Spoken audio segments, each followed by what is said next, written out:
దేవుడి నామానికి మహిమ కలుగునుగాక. కూడి వచ్చిన మీ అందరికీ యేసుక్రీస్తు నామములో నా ప్రత్యేకమైన వందనాలు తెలియజేస్తూ ఉన్నాను. అలాగే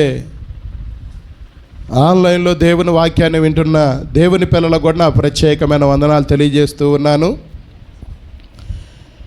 మంచిది ప్రియమైన దేవుని పిల్లలారా, మరలా మరి ఈ నెలలో 7వ నెలలో ఈ 2024లో 7వ నెలలోకి మనం ప్రవేశించడానికి మరలా 2వ వారంలో దేవుని సన్నిధిలో పునరుద్ధాన ఆరాధనని జరిపించుకోవడానికి దేవుడు మనకిచ్చిన ఈ కృపను బట్టి దేవాతి దేవునికే మహిమ కలుగునుగాక. ఆమేన్, హల్లెలూయా. సంతోషంగా ఉన్న వాళ్ళు దేవునికి స్తోత్రం చెల్లిద్దామా? ఆమేన్, హల్లెలూయా. మంచిది ప్రియమైన దేవుని పిల్లలారా, ఈ పూట దేవుడు మనందరితో మాట్లాడునుగాక. ఈ సమయంలో దేవుని వాక్యాన్ని మనము మరి చదువుకుందామండి, ధ్యానిద్దామండి. సామెతల గ్రంథము 1వ అధ్యాయము 23వ వచనాన్ని, నా గద్దింపు విని తిరుగుడి, ఆలకించుడి. నా గద్దింపును విని తిరుగుడి, ఆలకించుడి. నా ఆత్మను మీ మీద కుమ్మరించెదను. దేవునికి మహిమ కలుగునుగాక. చాలు, దేవుని స్తోత్రం చెప్పండి. ఆమేన్, హల్లెలూయా. ఇక్కడ దేవుడు మాట్లాడే విధానాన్ని మనం గమనించినట్లయితే, దేవుని గద్దింపుని విని ఆయన వైపు తిరిగిన వారి మీద ఆయన ఆత్మను కుమ్మరిస్తాడంట. ఏం కుమ్మరిస్తాడంట? ఆమేన్, హల్లెలూయా. మిమ్మల్ని అడుగుతున్నాను, చెప్పండి, మీకు ఆత్మ కావాలా, బంగారం కావాలా? మీకు ఆత్మ కావాలా, డబ్బులు కావాలా? చెప్పాలక్క, నోరు తెరిచి చెప్పండి. మీకు ఆత్మ కావాలా, అంతస్తులు కావాలా? చెప్పాలి మీరు, అలాగా నిజంగా చెప్పాలి, యథార్థంగా చెప్పాలి. ఆస్తి కూడా కావాలి, బంగారం కూడా కావాలి, వెండి కూడా కావాలనుకుంటా ఆత్మ కావాలని చెప్పకూడదు. దేవుని స్తోత్రం కలుగునుగాక. ఆత్మ కావాలా, బంగారం కావాలంటే మిమ్మల్ని అందరిని అడుగుతుంటే మీరు ఏం చెప్తున్నారు? ఆత్మే కావాలి మనకి. ఆమేన్, హల్లెలూయా. ఈ అంత్య దినాల్లో, ఈ చివరి దినాల్లో మనకి ఏం కావాలయ్యా అంటే దేవుని ఆత్మ మన మీద కుమ్మరించబడాలి. అంత్య దినాల్లో నా ఆత్మను కుమ్మరిస్తానని దేవుడు ఏం చేశాడంటే వాగ్దానం చేశాడు. ఏం చేశాడు? వాగ్దానం చేశాడు. దేవునికి మహిమ కలుగునుగాక. అయితే దేవుని ఆత్మ మన మీద కుమ్మరించబడాలి అని అంటే మనం ఏం చేయాలయ్యా అంటే దేవుని గద్దింపుకు మనం ఏం చేయాలంట? లోబడాలి, తిరగాలంట. దేవుని స్తోత్రం చెప్పండి. దేవుడు గద్దాయించినప్పుడు ఏం చేయాలంట? మనము ఆయన వైపు మనము తిరగాలి. అప్పుడు ఆయన ఆత్మ మన మీద ఏం చేయబడిద్దంట? కుమ్మరించబడిద్దంట. దేవుని స్తోత్రం కలుగునుగాక. ఆమేన్, హల్లెలూయా. నువ్వు అనుకుంటున్నావేమో నా దగ్గర డబ్బులు ఉన్నాయి, నాకేం కాదు అనుకుంటున్నావేమో. నా దగ్గర బంగారం ఉంది, నాకేం కాదు, నాకు కావలసినంత బంగారం ఉంది, కావలసినన్ని ఆస్తులు ఉన్నాయి, కావలసినంత బంగారం ఉంది, కావలసినంత వెండి నా దగ్గర ఉంది, కావలసిన పొలాలు నా దగ్గర ఉన్నాయి, కావాలంటే అప్పడిగితే ఎన్ని లక్షలైనా నాకు ఇచ్చేవాళ్ళు ఉన్నారు అని ధీమాలో బ్రతుకుతున్నావేమో. ఇవన్నీ ఉన్న ఆత్మ లేకపోతే నీ పని ఏందంట? జీరోనే. ఏంటంట? చెప్పాలి, అందరూ కూడా చెప్పాలి. ఏంటంట? జీరోనే. దేవుని స్తోత్రం కలుగునుగాక. డబ్బు అక్కరలకి రాదంట ఒక్కొక్క సమయంలో. దేవుని స్తోత్రం చెప్పండి. ఆమేన్, హల్లెలూయా. మన దినాన కరోనా వచ్చింది. డబ్బు రక్షించగలిగినట్లయితే అంతమంది ఎందుకు చచ్చిపోయేవాళ్ళు? బంగారం రక్షించగలిగినట్లయితే అంతమంది ఎందుకు చచ్చిపోయేవాళ్ళు? ఆస్తులు, పొలాలు ఇవన్నీ రక్షించేటట్లయితే వాళ్ళందరూ ఎందుకు చచ్చిపోయేవాళ్ళు? ఆమేన్, హల్లెలూయా. దేవుని స్తోత్రం చెల్లిద్దామా? ఆమేన్, హల్లెలూయా. అందుకనే యెహోవా కాపాడినలా దాన్ని కావిలి కాయవారు మేలుకొని ఉండట. యెహోవా పట్టణమును కాపాడని ఎడల దాన్ని కావిలి కాయవారి మేలుకొని ఉండుట వ్యర్థమేనంట. దేవుని స్తోత్రం చెబుదామా? ఆమేను హల్లెలూయా. అసలు దేవుని కాపుదల అనేది నీ మీద, నీ కుటుంబం మీద, నీ పిల్లల మీద లేకపోతే నువ్వు రాత్రంతా మేలుకుతూ ఉండి అలాగ కళ్ళు పెద్దవి చేసి వారిని చూస్తూ ఉన్నా కానీ వారిని ఏం చేయలేమంట, మనము కాపాడలేమంట. దేవుని స్తోత్రం చెల్లిద్దామా? ఆమేను హల్లెలూయా. నేను చెబుతుంది అర్థమవుతుందా? అందరికీ అర్థం కావాలని నేను ఆశపడుతూ ఉన్నాను. దేవుని స్తోత్రం కలుగును గాక. అర్థమవుతుందన్న వాళ్ళు దేవుని స్తోత్రం చెప్పండి. ఆమేను హల్లెలూయా. మన కాపాడేది ఎవరయ్యా అంటే పరిశుద్ధాత్మ దేవుడే. అందుకని మనలో ఎవరుండాలి అంటే పరిశుద్ధాత్మ దేవుడు మనలో ఉండాలి. చెప్పండి, ఎవరు ఉండాలి? పరిశుద్ధాత్మ దేవుడు మనలో ఉండాలి. పరిశుద్ధాత్మ చేత మనం ఏం కావాలి? నింపబడాలి. దేవుని స్తోత్రం కలుగును గాక. అందుకని అక్కడ వాక్యం ఏమనుంది? నా ఉపదేశమును ఏమన్నాడు? అది దేవుని స్తోత్రం కలుగును గాక. ఆమేను హల్లెలూయా. అప్పుడు ఏం చేస్తాడంటే దేవుడి ఆలోచన నీకు ఇస్తాడు. అపాయం వచ్చినప్పుడు దేవుని ఆలోచన ఇస్తాడు. ఆపత వచ్చినప్పుడు దేవుడు ఏం చేస్తాడు? ఆలోచన ఇస్తాడు. ఆయన ఉపదేశాన్ని ఇస్తాడు. దేవునికి మహిమ కలుగును గాక. ఆయన స్వరాన్ని నీకు వినిపిస్తాడు. ఎప్పుడు? ఆయన గద్దింపుకు ఆయన వైపు తిరిగి ఆయన ఆత్మచేత నింపబడినప్పుడు ఆయన ఉపదేశాన్ని దేవుడు ఏం చేస్తాడంట? మనకి ఇస్తాడంట. దేవుని స్తోత్రం కలుగును గాక. చిన్న సండే స్కూల్లో ఒక పాట ఉంది. ఆ పాయం వస్తే ఏం చేస్తావు?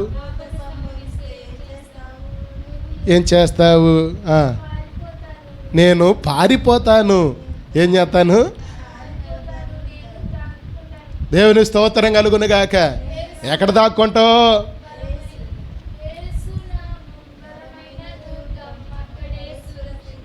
అది దేవుని స్తోత్రం కలుగును గాక.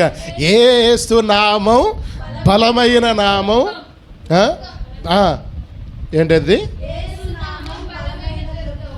యేసు నామం బలమైన దుర్గము, అక్కడే నాకు సురక్షితము. ఆ పాట చెప్పు. ఏది నన్నంటదు. భలే వాడతాం అన్నమాట. దేవుని స్తోత్రం కలుగును గాక. ఆ చిన్నప్పుడు మేము సండే స్కూల్ నేర్పినప్పుడు ఈ పాటలు నేర్పేవాళ్ళు. అన్నీ మర్చిపోయాను నేను. దేవుని స్తోత్రం కలుగును గాక. ఆమేను హల్లెలూయా. అప్పుడు ఏది మన అంటదంట? దేవునికి మహిమ కలుగును గాక. అయితే మనం ఏం చేయాలి? దేవుని గద్దింపుకు మనం ఏం చేయాలంటే ఆయన వైపు మనం తిరగాలి. ఆమేను హల్లెలూయా. ఆయన వైపు తిరగాలి. దేవునికి స్తోత్రం కలుగును గాక. దేవుడు నిన్ను ఏ విషయంలో గద్దిస్తున్నాడో, ఏ విషయంలో నిన్ను హెచ్చరిస్తూ ఉన్నాడో, ఏ విషయంలో నిన్ను ప్రతిసారి తడుతూ ఉన్నాడో ఆ విషయాలకు మనం ఏం చేయాలంట? ఆయన వైపు మనం తిరిగితే అప్పుడు ఆయన ఆత్మ మన మీద కొమ్మరించబడిద్ది. అప్పుడు ఆయన ఉపదేశం మనకేం చేస్తాడంట? అందిస్తాడంట. దేవుని స్తోత్రం కలుగును గాక. ఆమేను హల్లెలూయా. కనుక ప్రియమైన దేవుని పిల్లలారా, ఆపత వచ్చినప్పుడు ఆపత నుంచి దేవుడు విడిపించాలంటే దేవుని ఆత్మచేత మనం నింపబడిన వారమై ఉండాలి. శ్రమలు వచ్చినప్పుడు ఆ శ్రమలు దాటాలంటే దేవుని ఆత్మచేత మనం నింపబడాలి. ఆమేను హల్లెలూయా. అంతేగాని నువ్వు ఎలాగున్నావో అలాగుంటే ఎటువంటి ప్రయోజనము మనకి లేదు. దేవుని స్తోత్రం కలుగును గాక. దేవుని గద్దింపుకి మనము తిరిగేవారిగా ఉండాలి. తిరిగినప్పుడు ఆత్మచేత దేవుడు ఏం చేస్తాడంట? మనని ఇటు చూడాలి, నా వైపు చూడాలి. ఆత్మచేత దేవుడు ఏం చేస్తాడు? మనని నింపుతాడు. ఆయన ఆలోచన మనకిస్తాడు. ఆయన ఉపదేశాన్ని మనకిస్తాడు. ఆయన నడిపింపు, సమయోచితమైన ఆత్మ నడిపింపును దేవుడు మనకేం చేస్తాడంటే అనుగ్రహిస్తాడు. దేవునికి మహిమ కలుగును గాక. ఆమేను హల్లెలూయా. హల్లెలూయా. అది మనము చేస్తే ఆ కార్యాలన్నీ కూడా మనము దేవుని స్తోత్రం కలుగును గాక. దేవునికి మహిమ కలుగును గాక. హల్లెలూయా. అక్కడ ఉందో చూసారా? ఆ మాట కూడా అక్కడ రాసి ఉంది, బ్యానర్ మీద రాసి ఉంది. ఉపదేశమును అంగీకరించేవాడు ఎలా ఉంటాడంట? సురక్షితముగా ఉంటాడంట. దేవునికి మహిమ కలుగును గాక. ఆమేను హల్లెలూయా. ఇంకా ప్రియమైన దేవుని పిల్లలారా, దేవుని సన్నిధిలో దేవుని వాక్యానికి లోబడి దేవుని గద్దింపుకు లోబడిన వారందరూ కూడా ఆది సంఘములో ఏం చేశారంటే వారందరూ కూడా ఆత్మను పొందుకున్నారు. చెప్పండి, ఏం చేసుకున్నారు? ఆత్మను పొందుకున్నారు. దేవునికి మహిమ కలుగును గాక. కొర్నేలు ఇంట్లో కొంతమంది పని వాళ్ళు ఉన్నారు. వాళ్ళందరూ కూడా దేవుని మాటకు లోబడి, దేవుని గద్దింపుకు లోబడి పేతురయ్య గారి కోసం ఎదురు చూసినప్పుడు వాళ్ళ కోసం ప్రార్థన చేయగా వారందరూ ఆత్మని పొందుకున్నారు. ఇప్పుడు ఆ రెఫరెన్స్లన్నీ చూపించి మీకు పొందించడానికి సమయం కాదులే, కానీ మేడగదిలో దేవుని వాక్యానికి లోబడ్డారు కాబట్టి వాళ్ళందరి మీదకి ఏమొచ్చింది? దేవుని ఆత్మ వచ్చింది. అలాగే కొరినేలు ఇంట్లో ఉన్న పనివారందరూ దేవుని వాక్యానికి లోబడ్డారు కాబట్టి, దేవుని గద్దింపుకు లోబడ్డారు కాబట్టి వాళ్ళందరి మీద కూడా ఏం చేయబడది? దేవుని ఆత్మ వారి మీద కుమ్మరించబడ్డది. దేవుని స్తోత్రం కలుగునుగాక. ఆమేను, హల్లెలూయా. మీకు ఉదాహరణ చెప్తున్నాను అన్నమాట. ఎలీషా దేవుని సేవకు పిలవంగలోనే, లోబడంగలోనే దేవుని ఆత్మ చేత కూడా తను కూడా నింపబడ్డాడు. ఇలాగ మనం బైబిల్లో చూసుకుంటే దేవుని గద్దింపుకు లోబడ్డ వాళ్ళందరూ కూడా ఆత్మచేత నింపబడ్డారు, ఆత్మపూరులుగా చేయబడ్డారు. వాళ్ళు అనేకులకు ఆశీర్వాదకరంగా ఉన్నారు. దేవునికి స్తోత్రం కలుగునుగాక. ఆమేను, హల్లెలూయా.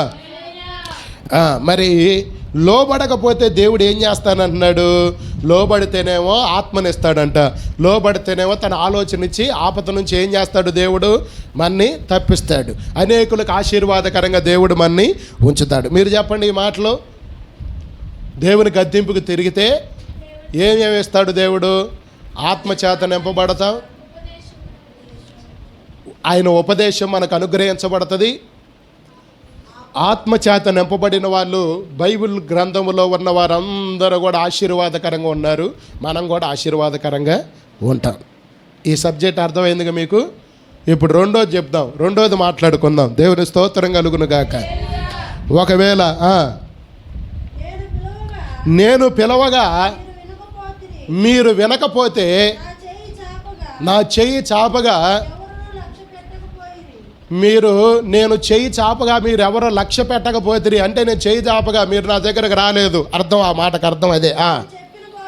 నేను చెప్పిన బోధ మీరు ఏమీ వినక తోసివేసితిరి గనక, నేను గద్దింపగా లోబడకపోతిరి గనక, కాబట్టి మీకు అపాయం వచ్చినప్పుడు ఏం చేస్తాడంట దేవుడు? అయ్యో, ఇది చాలా బాధాకరమైన మాట కదా. ఆమేను, హల్లెలూయా. దేవుడు పిలవగా రాకపోతే, దేవుడు చేయి జాపగా ఆయన ఏం చేస్తాడంట? నిత్యము చేతులు జాపి మన కోసం ఆయన ఏం చేస్తాడంట? దేవుని స్తోత్రం కలుగును గాక. మన పిల్లలు ఉన్నారు, చిన్నపిల్లలు. ఇప్పుడు ఆ పిల్ల అక్కడెక్కడ తిరుగుతుంది అనుకో, మీరు పొద్దుగులు ఆ పిల్ల ఎక్కడికి వచ్చింది మళ్ళీ రాదు, మీ చేతి ఎక్కడికి వచ్చింది రాదు, మళ్ళీ ఎక్కడికి వచ్చింది రాదు. మీరేమో అలాగే చేతులు చాపి దేవుని స్తోత్రం కలుగును గాక. ఆమేను, హల్లెలూయా. చేతులు మీరు చాపంగలోనే ఆ పిల్ల వచ్చింది అనుకో, అమ్మటే ఎత్తుకొని కవిలించుకొని ముద్దులు పెడతా ఉంటాం మనం. ఎందుకని? ఎక్కడ లేని ప్రేమ వచ్చింది. అదే రాలేదనుకో, ఆ పిల్లలు నా దగ్గర రావట్లేదని ముక్కులు ఇరుస్తూ ఉంటాం. దేవుని స్తోత్రం కలుగును గాక. ఎక్కలేని కోపం వచ్చింది ఆ పిల్ల మీద. దేవునికి మహిమ కలుగును గాక. గట్టిగా ప్రభువుకు స్తోత్రం చెల్లిద్దామా? ఆమేను, హల్లెలూయా. దేవుడు ఏం చేశాడంట? అలాగ మన ఎప్పుడు కూడా ఏం చేస్తున్నాడంటే, నువ్వు పడిపోయిన స్థితి తెలుసు, నువ్వు ఏ స్థితిలో ఉన్నావో తెలుసు, నీకు ప్రార్థనా జీవితం ఉందో లేదో తెలుసు, భక్తిలో ఉన్నావా, దేవుడు అంటే భయం ఉందా లేదా, ఈ లక్షణాలన్నీ ఉన్నాయా లేవా అనేది దేవుడికి తెలుసు. ఆయనకు తెలిసే ఆయన ఏం చేస్తున్నాడంటే పిలుస్తూ ఉన్నాడు. ఆయన పిలుస్తూ ఉన్నాడు. దేవుని స్తోత్రం కలుగును గాక. పిలిచి రెండు చేతులు ఇలాగ ఏం చేస్తున్నాడంటే, ఆయన ఇలాగ చాపి ఎవరు వస్తారా అని ఆయన ఏం చేస్తూ ఉన్నాడంట. అందుకని బైబిల్లో ఉంది, దినమల్లా ఏం చేస్తున్నాడంట? ఇలాగ చేతులు, ఒక గంట కాదంట, దినమల్లా చూస్తున్నాడంట నీ కోసం. ఆయన దినమల్లా నీ కోసం చేతులు చాపి ఎదురు చూస్తున్న దేవుడు ఆయన. దేవుని స్తోత్రం కలుగును గాక. అందుకని తర్వాత ఏమన్నాడు? చేతులు చాపానన్నాడు, పిలిచానన్నాడు, చేతులు చాపానన్నాడు. తర్వాత ఏమన్నాడు? నేను చెప్పిన మాటల కాడి నుంచి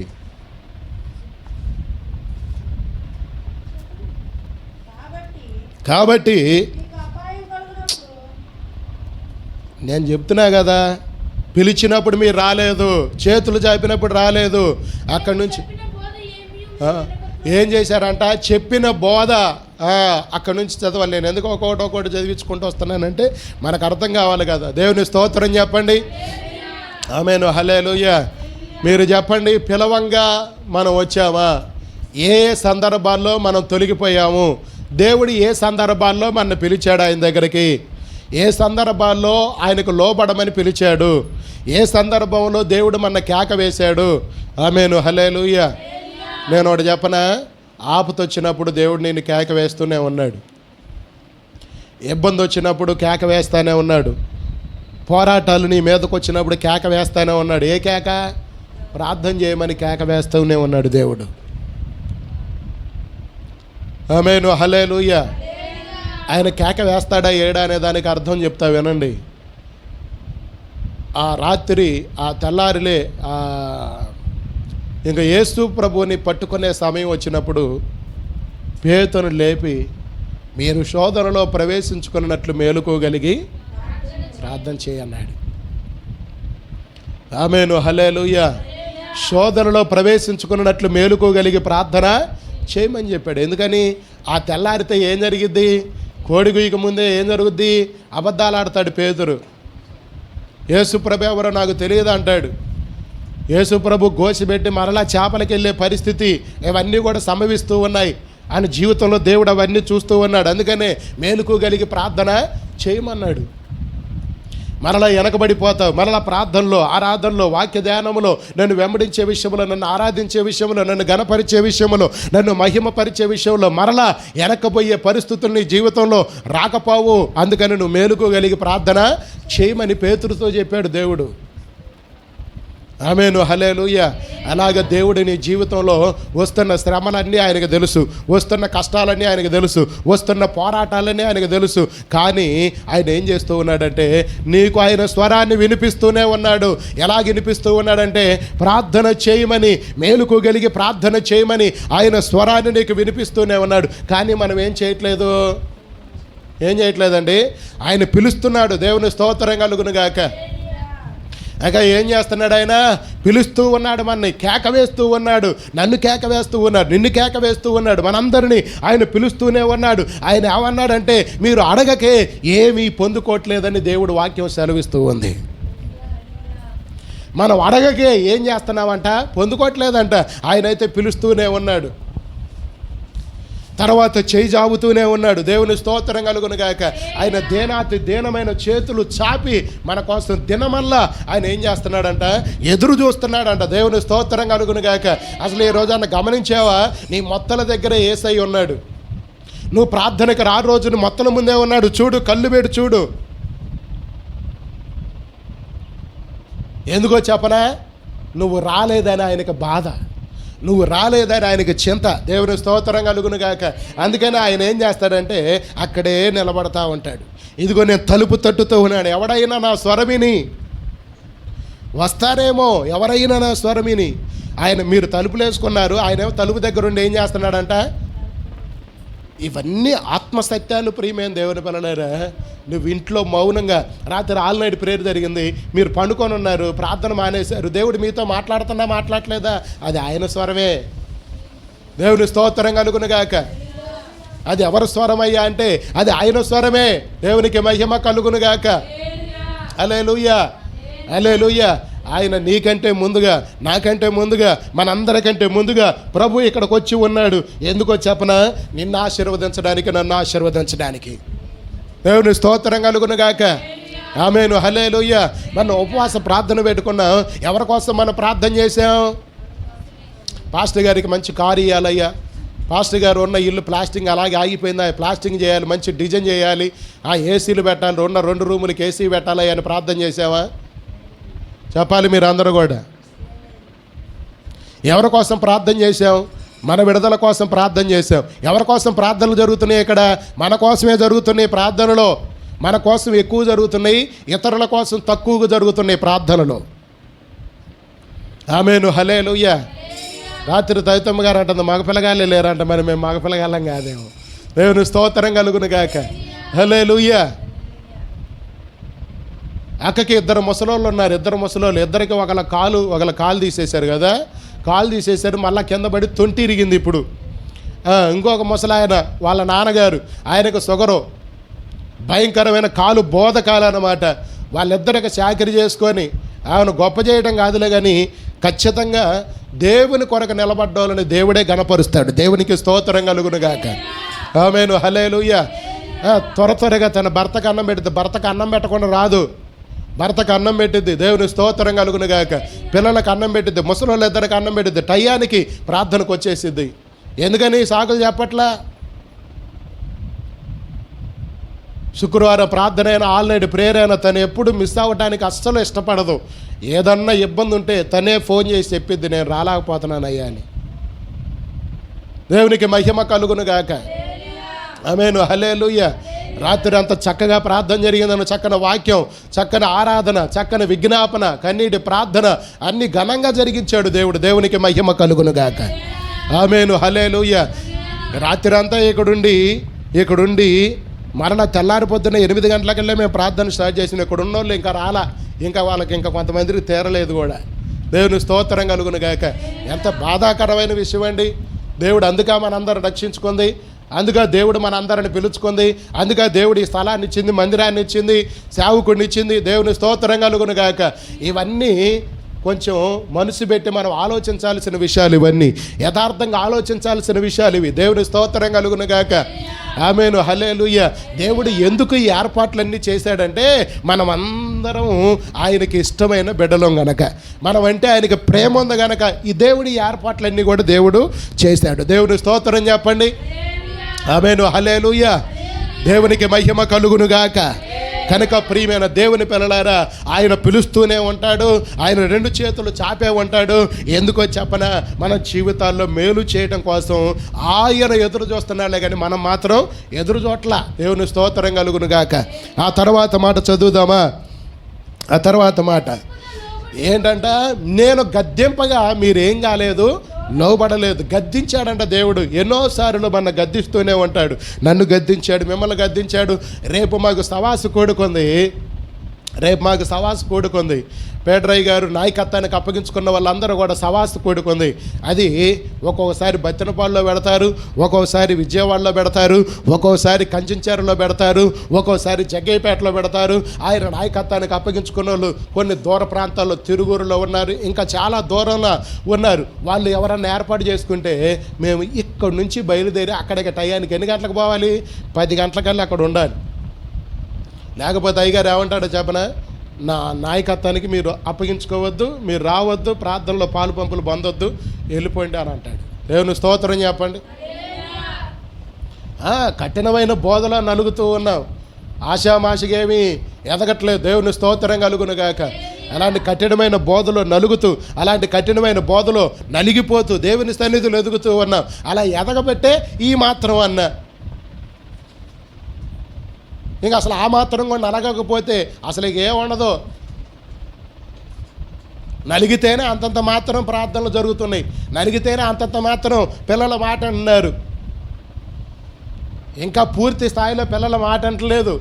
ఇలా నలగబడుతుంటేనే, ఇలా నలగొట్టబడుతుంటేనే, ఇలాగ నలిగిపోతూ ఉంటేనే, ఇలాగ లోబడుతూ ఉంటేనే ఇంకా దేవుని కార్యాలు ఏదో కుటుంబంలో కొదువుగా ఉంటున్నాయి, కొదువుగా కనపడుతూ ఉన్నాయి.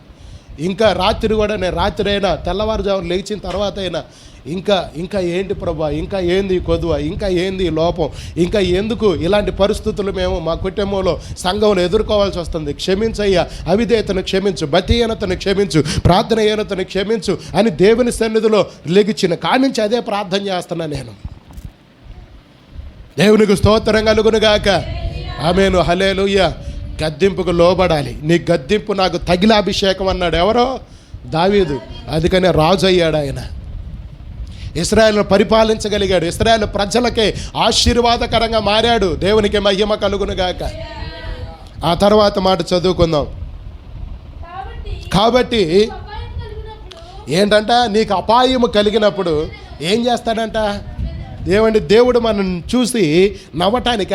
అపాయం వచ్చినప్పుడు ఏం చేస్తాడంట దేవుడు? చెప్పాలి అందరు, నా వైపు చూడండి.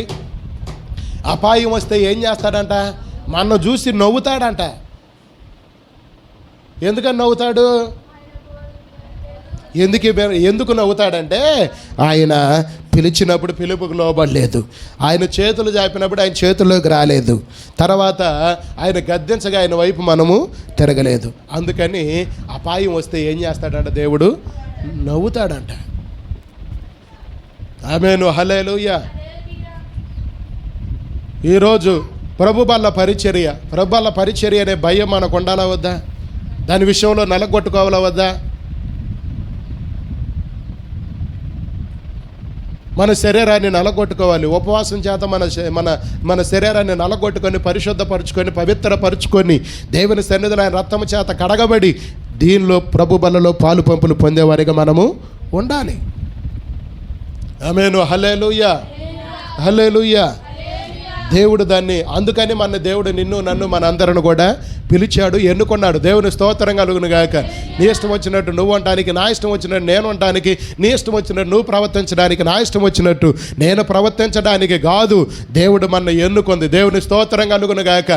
ఆయనకి ఇష్టం వచ్చినట్లుగా ఉండటానికి దేవుడు నిన్ను నన్ను మనందరిని కూడా దేవుడు ఎన్నుకున్నాడు. దేవునికి మహిమ కలుగును గాక. చెప్పండి, ఎవరిష్టం వచ్చినట్టుగా ఉండడానికి దేవుడు ఎన్నుకున్నాడు మనని? ఆయనకి ఇష్టం వచ్చినట్టుగా ఎన్నుకోవడానికి, ఆయనకు ప్రియమైన పిల్లలుగా ఉండటానికి దేవుడు ఎన్నుకున్నాడు. ఆయనకి ఇష్టానుసారంగా బ్రతకడానికి దేవుడు నిన్ను నన్ను మనందరిని కూడా ఎన్నుకున్నాడు. దేవునికి స్తోత్రం కలుగును గాక. ఆమేను, హల్లెలూయా. యేసు ప్రభు ఏమన్నాడు? నా చిత్తం కాదు నీ చిత్తమే నా పట్ల నెరవేర్చబడును గాక. మనం కూడా ఎలాగ ఉండాలంటే మన చిత్తం మన పట్ల జరగకూడదు, దేవుని చిత్తమే మన పట్ల జరుగును గాక. ఆమేను, హల్లెలూయా. చెప్పండి, మన పట్ల ఎవరి చిత్తం జరగాలండి? ఎవరి చిత్తం జరగాలి? దేవుని చిత్తం మన పట్ల జరగాలి. దేవునికి స్తోత్రం కలుగును గాక. కనుక ప్రియమైన దేవుని పిల్లలారా, పిలిచినప్పుడు లోబడేవారిగా, పిలిచినప్పుడు పలికేవారిగా, అలాగే చేతులు చాపినప్పుడు ఆయన చేతుల్లోకి వచ్చేవారిగా మరి ఉన్నట్లయితే, లేకపోతే లేనట్లయితే దేవుడు ఏం చేస్తాడంట? అపాయం వచ్చినప్పుడు ఆయన చూసి నవ్వుతాడంట. దేవుని స్తోత్రం చెప్పండి. ఆమేను, హల్లెలూయా. అప్పుడు దేవుడు ఏమంటాడంటే, నేను పిలిచాగా నువ్వు వచ్చావా? ఆమేను, హల్లెలూయా. ఏమంటాడు? ఇడు చూడండి, నా వైపు చూడండి. నేను పిలిచాగా మీరు వచ్చారా? నేను చేతులు చాపా వచ్చారా? మీరు నా స్వరాన్ని వినిపించానే మీరు వచ్చారా? ఇప్పుడు ఆపత వచ్చింది కాబట్టి దేవుడు ఏం చేస్తాడంట? నవ్వుతాడంట. అసలు అది ఆ మాట అసలు మనం చెప్పుకోవటానికి కూడా మనం ఇష్టపడకూడదు. దేవుని స్తోత్రం కలుగును గాక. ఎందుకు ఇష్టపడకూడదంటే అది దేవునికి ఇష్టమైంది కాదు, మనకు కూడా దేవునికి మహిమ కలుగును గాక. ఆ తర్వాత దేవుడు ఏం చేస్తానన్నాడు? నీకు భయం వచ్చినప్పుడు ఏంటంట? భయం వచ్చినప్పుడు దేవుడు ఏం చేస్తాడంట? అపహాస్యం ఆడతాడంట. దేవునికి స్తోత్రం కలుగును గాక. ఆమేను, హల్లెలూయా. భయం వచ్చినప్పుడు ఏం చేస్తాడంట? దేవుడు ఏం చేయడంట? మనని అపహాస్యం అంటే అసలు దేవుడు ఏం చేయాలి? మనకి ధైర్యపరచాలి. 360 సార్లు 65 సార్లు బైబిల్లో రాయిసి ఉందంట, భయపడవద్దు భయపడవద్దు భయపడవద్దు. అంటే ప్రతిరోజు దేవుడు ఏం చేస్తున్నాడంటే మనందరికీ భయపడవద్దు అని చెప్తున్నాడు. దేవుని స్తోత్రం కలుగును గాక. కానీ ఇక్కడ దేవుడు ఏమన్నాడంటే, నీకు భయం వచ్చినప్పుడు నేను ఏం చేస్తానన్నాడంటే అపహాస్యము చేస్తాడంట. అది అసలు ఈ మాట కూడా మనకి సరైంది కాదు. ఇది మనకి ఈ మాట పలుకోవటానికి కూడా మనం ఏం చేయకూడదు? ఇష్టపడకూడదు. దానికి అవకాశం మనం ఏం చేయకూడదంట? ఇవ్వకూడదు. తర్వాత ఏంది?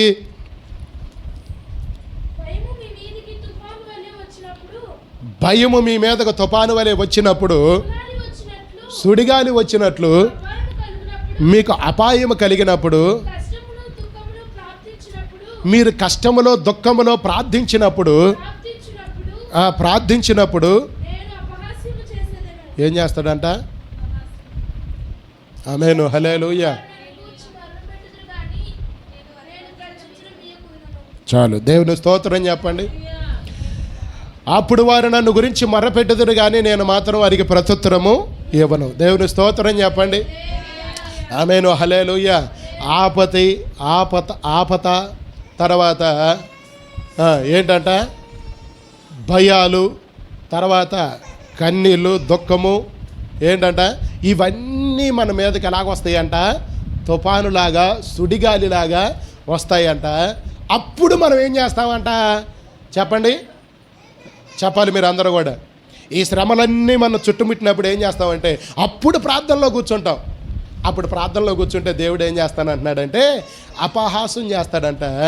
అయినా సరే మీరు నన్ను గురించి మొరపెడతారు కానీ నేనేం చేయను అన్నాడు దేవుడు. ఏం చేయడంట, ఏం చేయడంట, ప్రత్యుత్తరము దేవుడు ఇవ్వడంట. ఎంత బాధాకరమైన విషయం అండి ఇది. దేవుని స్తోత్రం కలుగును గాక. అందుకని ఈ కింద వచనాలకు మనం ఏం చేయకూడదు, అవకాశము మనము ఇవ్వకూడదు. చెప్పండి, ఏం చేయకూడదు? ఈ కింద వచనాలకి, ఈ కింద వాక్య భాగాలకి మనం ఏం చేయకూడదంటే అవకాశం ఇచ్చేవారిగా మనము ఉండకూడదు. ఆమేను, హల్లెలూయా. దేవునికి మహిమ కలుగును గాక.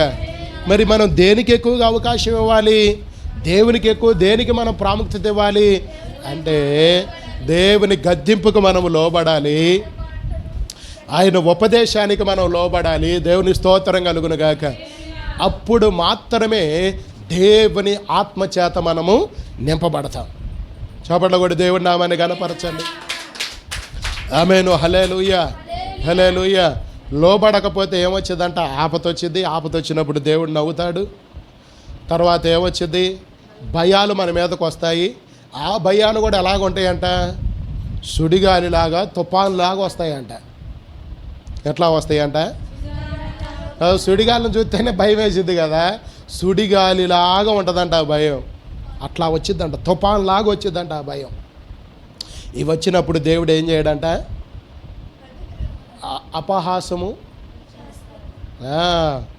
తర్వాత ఏంది, కష్టాల్లో,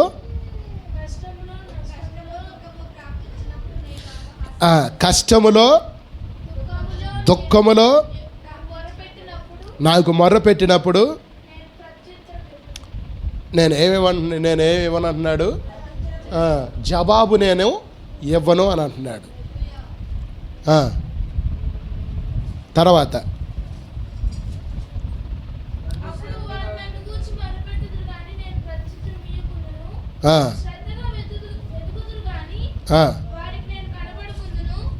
చాలు. దేవుని స్తోత్రం చెప్పండి. ఇన్ని వస్తే కానీ, ఆపదలు వస్తే కానీ, భయాలు వస్తే కానీ, శ్రమలు వస్తే కానీ, కష్టాలు వస్తే కానీ, దుఃఖం వస్తే కానీ మనం మొరపెట్టమా? ఆమేను, హల్లెలూయా. దేవుని స్తోత్రం చెప్పండి. ఆమేను, హల్లెలూయా. ఇలాంటి కష్టాలు వచ్చిందాక మనం ఎందుకు అవకాశం ఇవ్వాలి? అప్పుడంట దేవుని సన్నిధిలో నువ్వు శ్రద్ధగా వెతికినా కానీ ఏం చేయడంట ఆయన, చెప్పాలి మనం అందరం కూడా, దొరకడంట. ఆమేను, హల్లెలూయా. దొరకడంట. అప్పుడు దేవుడు నువ్వు శ్రద్ధగా వెతికినా, శ్రద్ధగా ప్రార్థన చేసినా దేవుడిని ప్రార్థనకు ఉత్తరం ఇవ్వడంట. ఆయన కూడా నీకేం కాడంట, దొరకడంట. ఎందుకు ప్రియమైన దేవుని పిల్లలు అలాంటి పరిస్థితి మన జీవితంలో రానివ్వాలి? అలాంటి వాడికి మనం ఎందుకు చోటు ఇవ్వాలి? నశించిపోతున్న దాన్ని వెతక రక్షించడానికి మనిషి కుమారుడు ఈ భూమి మీదకి వచ్చాడంట. చెప్పండి, దేన్ని? నశించిపోతున్న దాన్ని వెతక రక్షించడానికి దేవుడు ఈ భూమి మీదకి వచ్చాడు. మనం ఒకప్పుడు ఈ కింద వచనాల్లో ఉన్న జీవితమే మన జీవితం. అలాగ నశించిపోతున్న మన్ని వెతికి దేవుడే రక్షించాడు. దేవుడే సంఘంలోకి దేవుడు తీసుకొని వచ్చాడు. ఒక కాపరిని, సంఘాన్ని దేవుడు మనకిచ్చాడు. ఇప్పుడు దేవుడే మన విషయంలో మొరపెట్టినప్పుడు, మనం దేవుని సన్నిధిలో మనం మొరపెట్టినప్పుడు దేవుడే మనకు ఉత్తరం ఇచ్చేవాడిగా లేకపోతే, దేవుడే మనకు దొరకనివాడిగా లేకపోతే మన పరిస్థితి ఏంటండి? అయోమయం కాదా? దేవుని స్తోత్రం చెప్పండి. ఆమేను, హల్లెలూయా. మీకు ఎలాగుంటుందో నాకు తెలియదులే కానీ ఒకరోజు ప్రార్థన చేయకపోయినా మనసు అంతా కూడా అసలు నెమ్మది ఉండదు, సమాధానం ఉండదు, ఏముండదు, గలిబిలిగా ఉండదు నా మనసు అయితే. అందుకని యేసన్న గారు ఒక పాట పాడాడు, నీవు మాట్లాడని రోజున నా కనులకు నిద్దుర కరువాయనే. నీవు మాట్లాడని రోజునా నా కనులకు నిద్దుర కరువాయనే. నీవు పెదవి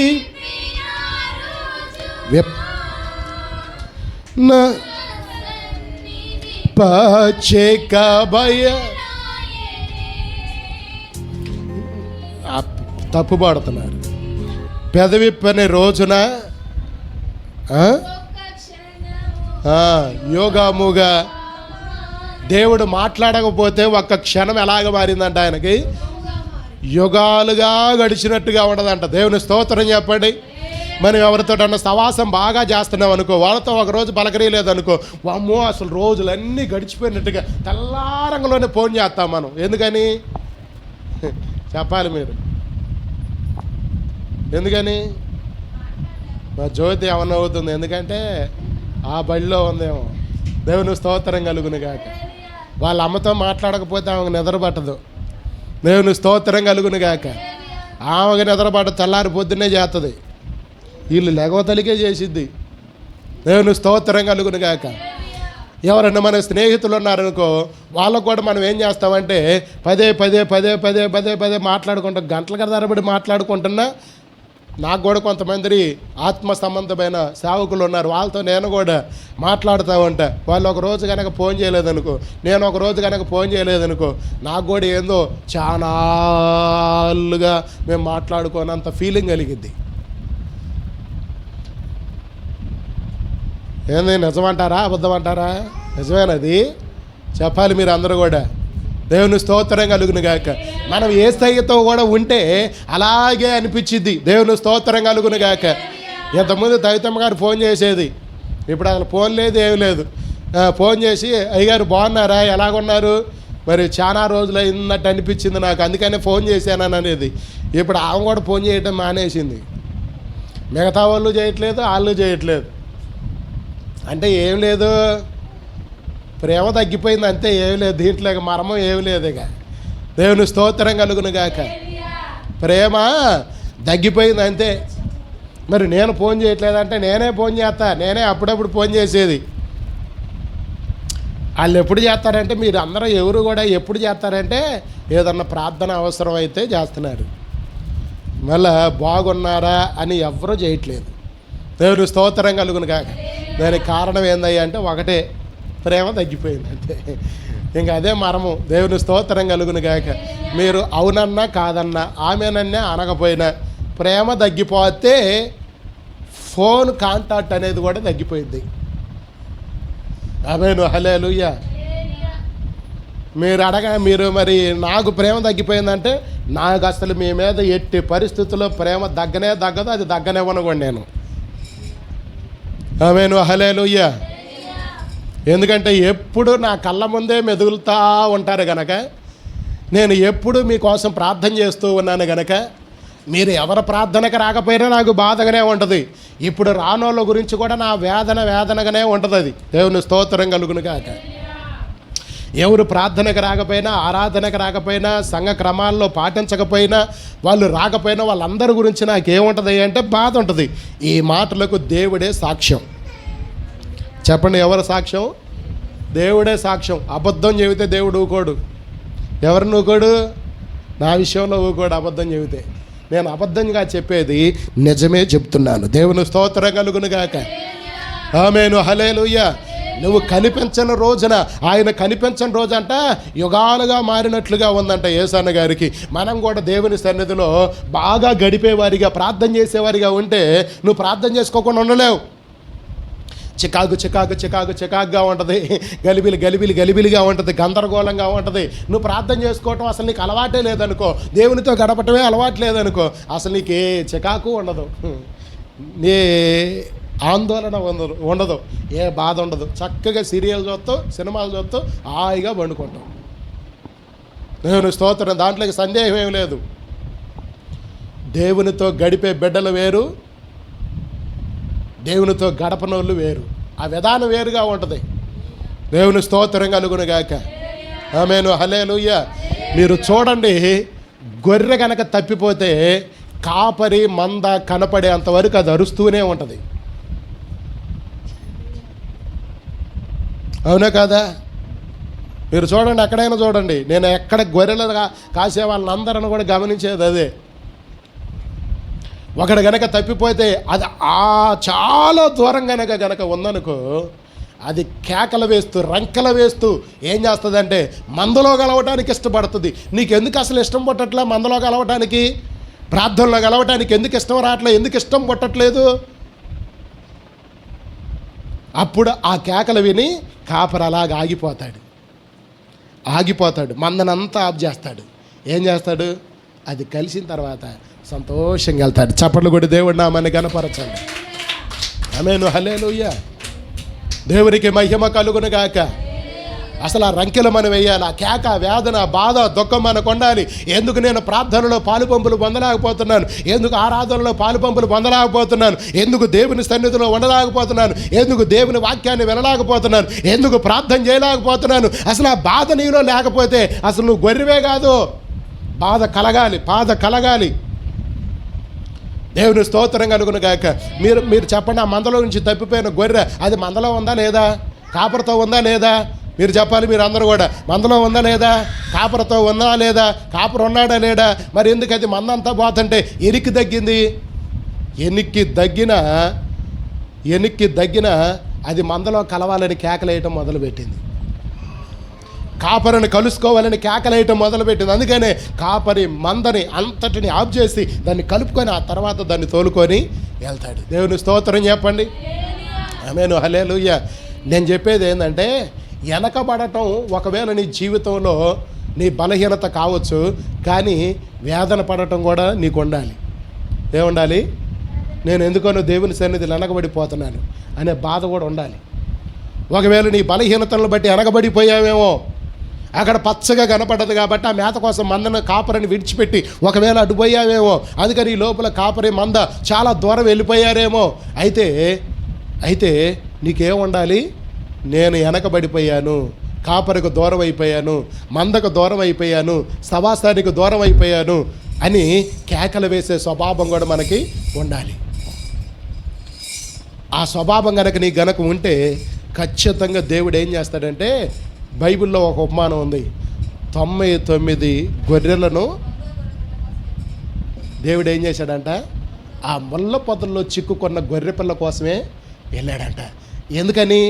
ఆ ముళ్ళ పొదల్లో ఉండే నా బతుకు అంతే, నా జీవితం అంతే, ఇక నేను చచ్చిపోతా, సమయం దగ్గర పడదనలేదు. అది అక్కడుండి ఏం చేసిందంటే కేకలో వేయటం మొదలుపెట్టింది. అందుకని యేసుప్రభు అక్కడికి వచ్చి ఏం చేశాడు? ముళ్ళ పొదల్లో చిక్కుకున్న గొర్రెను వెతికి రక్షించి భుజాల మీద వేసుకొని ఎక్కడ తీసుకొచ్చాడు? ఆ మందలో కలిపాడు. గట్టిగా చప్పట్లు కొట్టొచ్చుగా. ఆమేను, హల్లెలూయా. నేను చెప్పేది ఏంటంటే, నీకు 100 బలహీనతలు ఉండొచ్చు, ప్రార్థనలు వెనకబడిపోయే స్వభావం ఉండవచ్చు, ప్రార్థన చేసే స్వభావం నీకు లేకపోవచ్చు, కన్నీరుగా వచ్చే స్వభావం లేకపోవచ్చు, దేవుని సన్నిధి అంటే ప్రేమ లేకపోవచ్చు.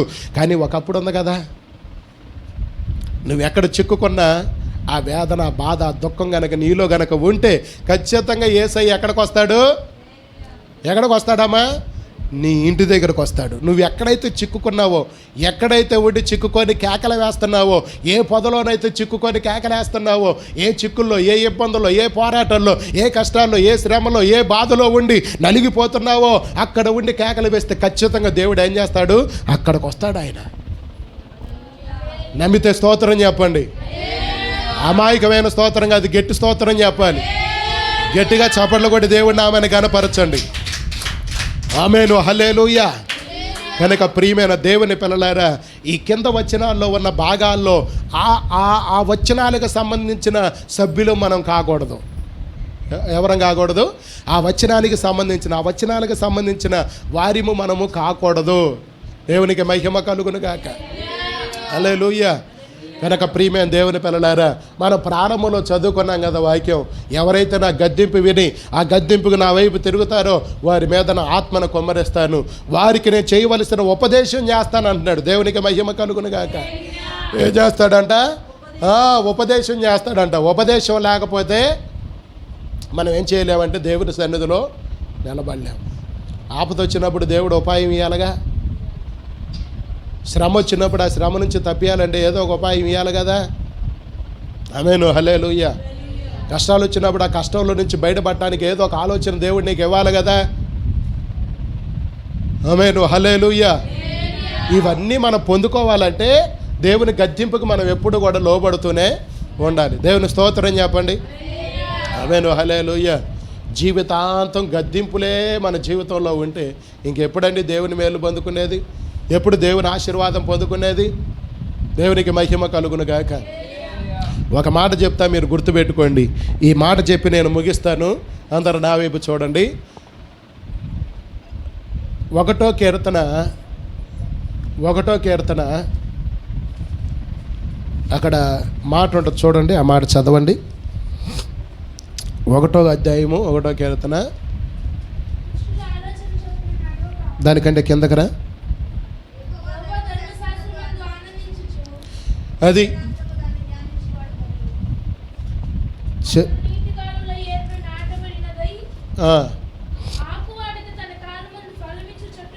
చాలు. దేవుని స్తోత్రం చెప్పండి. యెహోవా ధర్మశాస్త్రమందు దేవారాత్రములు అనండి అందరూ కూడా. అంటే ఒక రైతులు కాదు.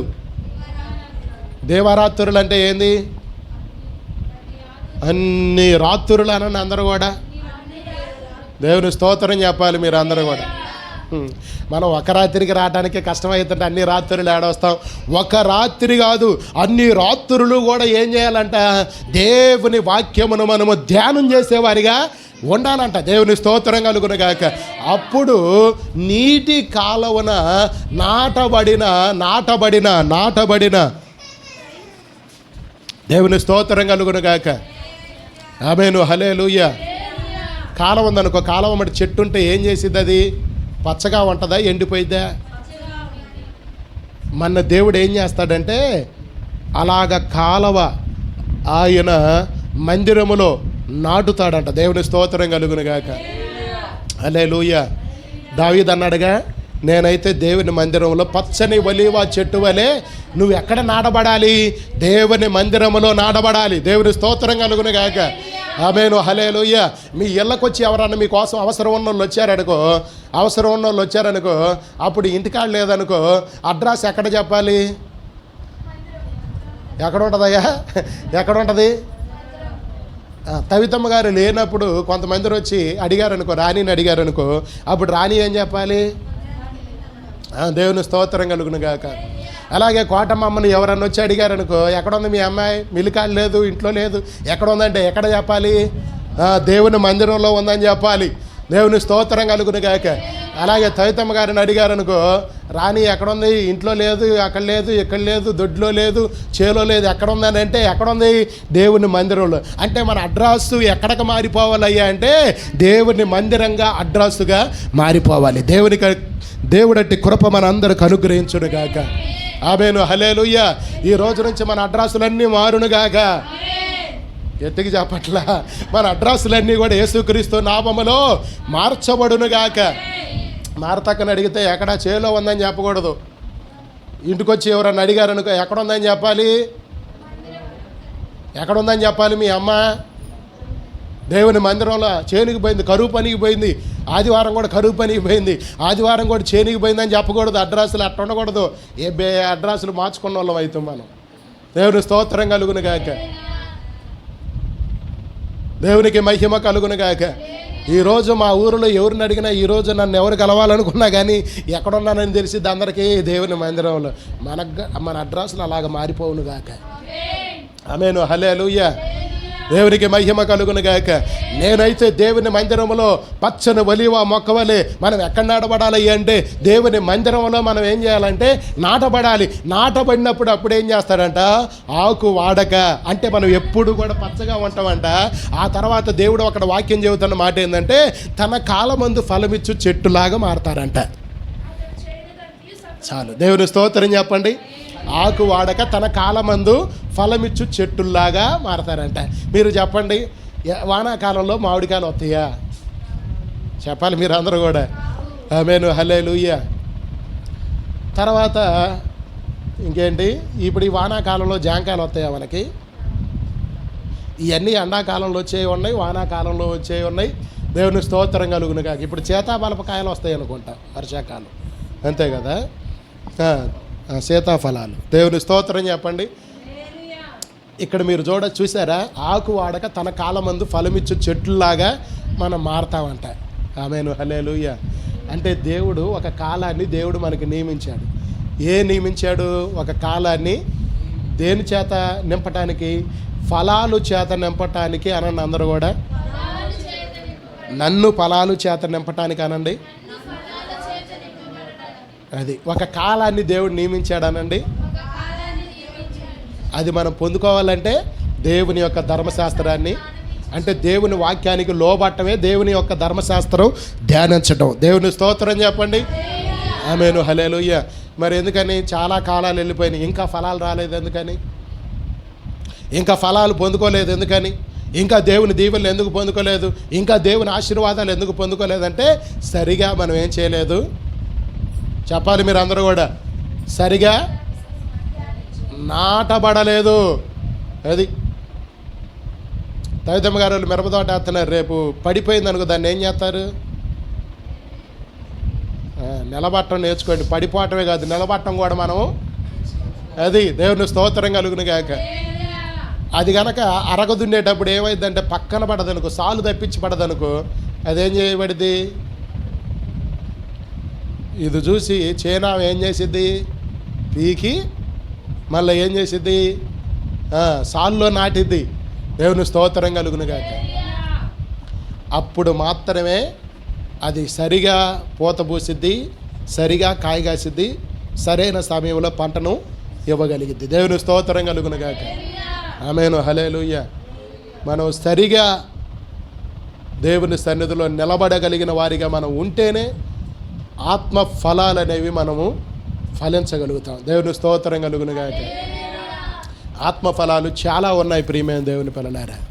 ప్రేమ, సంతోషం, సమాధానం, దీర్ఘశాంతం, దయాలత్వము, సాత్వికం, మంచితనం, విశ్వాసం, ఆశా నిగ్రహం.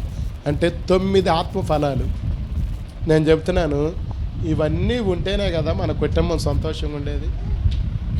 ఇవన్నీ మన కుటుంబాల్లో ఉన్నాయా, ఏలుబడి చేస్తున్నాయా అని మీరు ఆలోచన చేయండి చాలు. ఇవన్నీ నేను వివరించట్లేదు.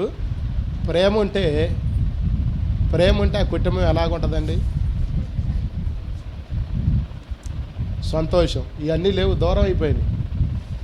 దయాలత్వం, మంచిదనం, సాత్వికం, విశ్వాసం, ఆశా నిగ్రహం. ఆశా నిగ్రహం లేకే కదా సినిమాలు చూసేది మనం. ఆశా నిగ్రహం లేకే కదా వాటి వైపు వీటి వైపు మనం తిరిగేది. ఆశా నిగ్రహం మనకు కావాలి. ఇవన్నీ ఆత్మ ఫలాలు. ఈ ఫలాలు కనుక మనం పొందితే ప్రేమ ఏం చేసిద్దంటే నేరస్తులను కూడా మార్చేసిద్ది. తుపాకీ చేయలేని పని, బాంబులు చేయలేని పని, కొరడాలు చేయలేని పని, బెల్ట్ చేయలేని పని ప్రేమ ఏం చేసిద్ది? మార్చేసిద్ది. యేసుప్రభు కొరడా పట్టుకోలేదు. యేసుప్రభుని నమ్ముకోమని, నమ్ముకుంటావా అని కొరడా పట్టుకున్నాడా మన దగ్గరకు వచ్చి? నమ్ముకోవా అని తుపాకీ ఏమని పెట్టాడా ఇక్కడ?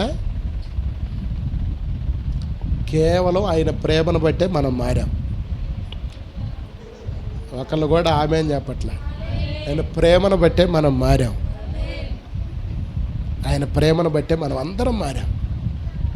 మన కుటుంబం కూడా ప్రేమ చేత నింపబడితే అందరూ మారతారు, అంతే. ఇది నిజం. మీరు నమ్మినా నమ్మకపోయినా ఇది నిజం. దేవుని స్తోత్రం కలుగును గాక. ఆమేను, హల్లెలూయా. అలాగ ప్రార్థన చేసిన వాళ్ళు ఉన్నారు, దేవుని ప్రేమను పొందుకున్న వాళ్ళు ఉన్నారు, నేటికి సంతోషంగా ఆనందంగా దేవుని సన్నిధిలో గడుపుతున్న వాళ్ళు చాలామంది ఉన్నారు. దేవునికి మహిమ కలుగును గాక. కనుక ప్రియమైన దేవుని పిల్లలారా, మనం ఏం చేయాలి? దేవుని గద్దింపుకు లోబడి ఆయన వైపు తిరిగి ఆయన ఉపదేశానికి మనం లోబడదాం. ఖచ్చితంగా ఈ ఆకువాడక తన కాలమందు ఫలమిచ్చు చెట్టులాగా మనం అందరం కూడా మారదాం. దేవుని స్తోత్రం కలుగును గాక. ఆ కింద వచనాలకు మాత్రం మనం అవకాశం ఇవ్వద్దు. ఏ వచనాలకు అవకాశం ఇవ్వకూడదు? దేవుడు నవ్వటానికి, అపహాసం చేయటానికి, ప్రార్థన వినకుండా చేయటానికి మనమే కారకులుగా కాకూడదు. ఆమేను, హల్లెలూయా, హల్లెలూయా, హల్లెలూయా. దేవునికి మహిమ కలుగును గాక. ఆ చివరి మాట కూడా మనం చదువుకుందాం ఆ వచనంలోనే.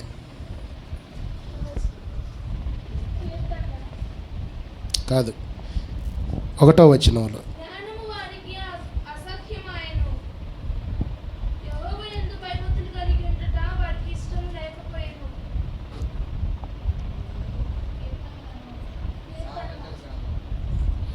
సామెతల గ్రంథము 33వ వచనం చదువు. ఆ ఒక్క మాట చదువు. ఒక్కరు చదవండి. నా ఉపదేశమును అంగీకరించేవాడు సురక్షితముగా నివసించును. వాడు కీడు వచ్చుచున్న భయము లేక ఏం చేస్తాడంట? నెమ్మదిగా ఉంటాడు. ఆ కీర్తనల గ్రంథంలో వాడు చేసే పనులన్నీ సఫలమవుతాయని ఉంది. ఇక్కడేమో కీడు వచ్చినా కానీ ఎలాగుంటాడంట? భయం లేకుండా ఉంటాడంట. ఉపదేశమును అంగీకరించడం వల్ల సురక్షితంగా ఉంటాడు. కీడు వచ్చినా భయపడ్డు, నెమ్మదిగా ఉంటాడు. ఆకువాడక తన కాలమందు ఫలమిచ్చు చెట్లులాగా మనం ఉంటే మనం చేసే ప్రతి పని కూడా సఫలమవుద్దంట. దేవునికి స్తోత్రం కలుగునుగాక. అటు కృప దేవుడు మనందరికి అనుగ్రహించునుగాక.